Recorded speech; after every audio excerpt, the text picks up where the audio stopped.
শোল মাছ এভাবে রান্না করলেও খেতে অনেক বেশি মজার হয়। আলহামদুলিল্লাহ, এটা দিয়ে সেহরিতে কিন্তু তৃপ্তি করে ভাত খেয়ে নেওয়া যায়। তার জন্য এখানে একটা বড় শোল মাছ কেটে ধুয়ে পরিষ্কার করে নিয়েছি, সাথে লবণ আর হলুদ দিয়ে মেখে নিয়েছি। আজকের মাছ রান্না করার জন্য নিয়ে নেব সিমের বিচি আর ছোট ছোট লাল আলু। এবার চুলায় একটা প্যানে 1 টেবিল চামচ তেল খুব ভালোভাবে গরম করে তাতে মাছগুলো দিয়ে লাল লাল করে মাছগুলো ভেজে নেব।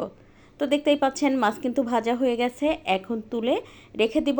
আর ওই একই প্যানে দিয়ে দেবো একটা পেঁয়াজ কুচি দিয়ে এবার বেশ ভালোভাবে নেড়ে মিশিয়ে এখন দিয়ে দেবো এর মধ্যে আদা রসুন বাটা।